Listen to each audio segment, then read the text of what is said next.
வணக்கம். Cinema climax தோத்து போற அளவுக்கு தமிழ்நாட்டு அரசியல்ல இப்போ நடந்துகிட்டு இருக்கிற அடுத்தடுத்த பரபரப்பான திருப்பங்களை பத்தி தான் நாம இப்போ அலச போறோம். யாருக்கும் எந்த சார்பும் இல்லாம ரொம்பவே நியூட்ரலா திரைக்கு பின்னாடி நிஜமா என்ன நடக்குதுன்னு தெரிஞ்சுக்கலாம் வாங்க. இந்த மொத்த கலைபரத்தையும் நாம ஒரு 5 முக்கிய பகுதிகளா பிரிச்சு பார்க்கலாம்.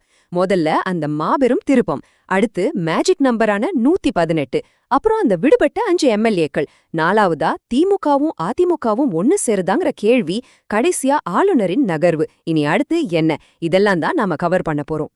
சரி, நேரடியா விஷயத்துக்குள்ள போயிடலாம். முதல் பகுதி, அந்த மாபெரும் திருப்பம், அதாவது காங்கிரஸ் தவிக்க கூட்டணி மாற்றம். ஒட்டுமொத்த மாநிலத்தையே அதிர வச்சு அந்த மதர் ஆஃப் ஆல் ட்விஸ்ட் இங்கிருந்தா தொடங்குச்சு. கொஞ்சம் கூட யாருமே எதிர்பார்க்காத நேரத்துல ஆட்சி அமைக்கிறதுக்கும் சரி, எதிர்கால எம்பி எலெக்ஷனுக்கும் சரி, தங்களோட முழு ஆதரவையும் தவைகவுக்கு மாத்துறதா காங்கிரஸ் ஒரு மிகப்பெரிய அறிவிப்பை வெளியிட்டாங்க. சொல்லப்போனா இது ஒரு பெரிய அரசியல் பூகம்பம்னே சொல்லலாம். இப்ப நாம 2 தரப்பு வாதங்களையும் கொஞ்சம் நடுநிலையா பார்க்கணும். இது 20 வருஷ கால நட்புக்கு பண்ண துரோகம், எங்கள முதுகுல குத்திட்டாங்கன்னு திமுக ரொம்பவே கடுமையா குற்றம் சாட்டினாங்க. ஆனா காங்கிரஸோ, நாங்க ஒரு சுதந்திரமான கட்சி, எங்க முடிவை நாங்க தான் எடுப்போம்னு சொன்னதோட, தங்களோட வாக்கு வங்கியால தான் சமீபத்திய தேர்தல்கள்ல திமுக நிறைய இடங்கள்ல ஜெயிச்சதுனும் ரொம்பவே ஸ்ட்ராங்கா வாதிட்டாங்க. இந்த உணர்ச்சிகரமான விவாதங்களை எல்லாம் தாண்டி கொஞ்சம் பிராக்டிக்கலா பார்த்தோம்னா, இப்போ நம்ம 2ஆம் பகுதிக்கு வர்றோம். மேஜிக் எண் 118, அதாவது ஆட்சியை பிடிக்க தேவையான அந்த கணிதம். தமிழ்நாடு சட்டப்பேரவையில ஒரு கட்சி ஆட்சியை பிடிக்கணும்னா அவங்களுக்கு தேவையான அந்த அறுதி பெரும்பான்மை, அந்த மேஜிக் நம்பர் 118 தாங்க. இப்போ நடக்கிற இந்த ஒட்டுமொத்த அரசியல் சதுரங்க ஆட்டத்தோட ஒரே டார்கெட் இந்த நம்பரை தொடுறதுதான். இப்போதைய நிலவரப்படி பாத்தீங்கன்னா, தவேக வசம் 108 எம்எல்ஏகள் இருக்காங்க. இதோட இப்போ புதுசா வந்த காங்கிரஸ் கட்சியோட 5 எம்எல்ஏக்கள் ஆதரவும் சேரும்போது அவங்களோட பலம் 113 உயர்ந்திருக்கு. அப்போ சிம்பிளா சொல்லணும்னா, ஆட்சியை பிடிக்க அவங்களுக்கு இன்னும் கரெக்டா ஒரு 5 எம்எல்ஏக்கள் மட்டும்தான் தேவை. ஆமாங்க, வெறும் 5 பேர் தான். இந்த நூலிழை வித்தியாசம்தான் நம்மள 3ஆவது பகுதிக்கு கொண்டு போகுது.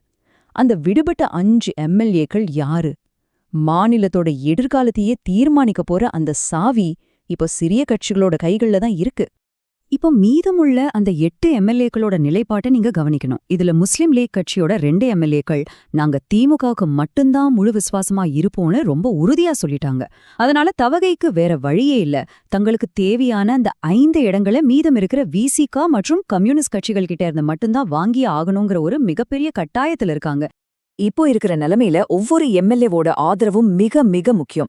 தவேக தலைவர் விஜய் கிட்ட இருந்து நேரடியா கோரிக்கை வந்ததால விசிக தலைவர் திருமாவளவன் இப்போ தன்னோட கட்சிக்குள்ள ரொம்ப தீவிரமா ஆலோசிச்சுக்கிட்டு வராரு. அது மட்டும் இல்லாம அவங்களோட கம்யூனிஸ்ட் கூட்டணி கட்சிகள் கூடவும் பேசிட்டு வராங்க. இந்த ஆட்சியை தீர்மானிக்க போற அந்த ஃபைனல் முடிவை நாளைக்கு அறிவிக்க போறதா அவர் உறுதியா சொல்லியிருக்காரு. தவக்கு அந்த 5 பேருக்காக காத்துக்கிட்டு இருக்கிற இந்த நேரத்துல தான் நம்ம 4ஆவது பகுதிக்கு வரோம். அது யாருமே நினைச்சு கூட பார்க்க முடியாத ஒரு மிகப்பெரிய வதந்தி. திமுகவும் அதிமுகவும் ஒன்னு சேரப்போகுதா? இப்போ நிறைய நேஷனல் மீடியாக்கள்ல விவாதிக்கப்படுற ஒரு விஷயம் என்னன்னா, பல தசாப்தங்களா ரொம்ப பெரிய அரசியல் எதிரிகளா இருக்கிற திமுகவும் அதிமுகவும் தவேக ஆட்சி அமைப்பதை தடுத்த நிஜமாவே ஒன்னா கைகோர்ப்பாங்களா? இது நடக்குமா? ஆனா இந்த வதந்திக்கான கணிதம் இருக்கு பாத்தீங்களா, அது ரொம்பவே சிக்கலானதுங்க. ஒருவேளை திமுகவும் அதிமுகவும் தங்களோட 106 இடங்களை ஒன்னா சேர்த்தா கூட 118 அப்படிங்கிற அந்த மேஜிக் என்ன கடக்க அவங்களுக்கு ஐயுஎம்எல், சிபிஐ, சிபிஎம், விசிகன்னு எல்லா சிறிய கட்சிகளோட முழு ஆதரவும் கண்டிப்பா தேவை. அது மட்டும் இல்லாம பாமக அல்லது தேமுதிக மாதிரி வாய்ப்பே இல்லாத சில கட்சிகளையும் உள்ளே கொண்டு வர வேண்டிய ஒரு இக்கட்டான சூழல் ஏற்படும். இந்த பொலிட்டிக்கல் த்ரில்லர்ல ஒரு சினிமாட்டிக்கான சுவாரஸ்யம் என்னன்னா, அதிமுக எம்எல்ஏக்கள் யாரும் கட்சி மாடிடக்கூடாதுன்னு அவங்கள இப்போ புதுச்சேரியில இருக்கிற ஒரு ரிசோர்ட்டுக்கு ரொம்ப பாதுகாப்பா கூட்டிட்டு போயிருக்காங்க. இத பத்தி கேட்டா, சென்னையில இப்போ ரொம்ப வெயிலா இருக்கு, அதான் புதுச்சேரிக்கு அனுப்பணும்னு கட்சி நிர்வாகிகள் ரொம்ப கூலா காமெடி பண்ணி சமாளிக்கிறது தான் இப்போ பெரிய பேசு பொருளாவே மாறி இருக்கு. சரி, இதெல்லாம் ஒரு பக்கம் இருக்கட்டும். கடைசியா நம்ம 5ஆவது பகுதிக்கு வருவோம். ஆளுநரின் நகர்வு மற்றும் அடுத்து என்ன நடக்க போகுது, மக்களுக்கும் அரசு நிர்வாகத்துக்கும் இது என்ன தாக்கத்தை ஏற்படுத்தும் பார்க்கலாம். இதுல முன்னாள் முதலமைச்சர் ஸ்டாலின் அவங்களோட நிலைப்பாடு ரொம்பவே முக்கியமான ஒண்ணு. ஏன்னா உடனே இன்னொரு தேர்தல் வர்றது திமுக விரும்பலன்னு அவர் சொல்லியிருக்காரு. அது மட்டும் இல்லாம காலை உணவு திட்டம், மகளிர் உரிமை தொகை மாதிரியான மிக முக்கியமான நலத்திட்டங்களை தவேக அரசு தொடர்ந்து செஞ்சா அடுத்த 6 மாசத்துக்கு அவங்களுக்கு எந்த தொந்தரவும் கொடுக்காம அவங்க ஆட்சியை நாங்க ஜஸ்ட் கண்காணிக்க மட்டும் செய்வோம்னு ரொம்ப தெளிவா சொல்லியிருக்காரு. இன்னொரு பக்கம் பாத்தீங்கன்னா ஆளுநர் ரொம்பவே தீவிரமா களமிறங்கியிருக்காரு. மெஜாரிட்டியை நிரூபிக்க சொல்லி அவர் விஜய்க்கு அதிகாரப்பூர்வமா சம்மன் அனுப்பியிருக்காரு.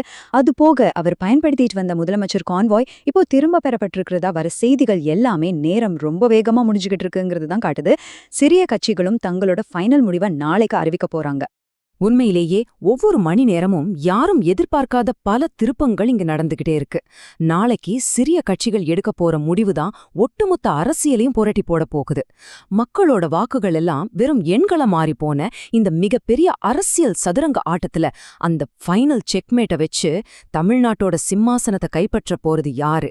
கொஞ்சம் பொறுத்திருந்து பாப்போம்.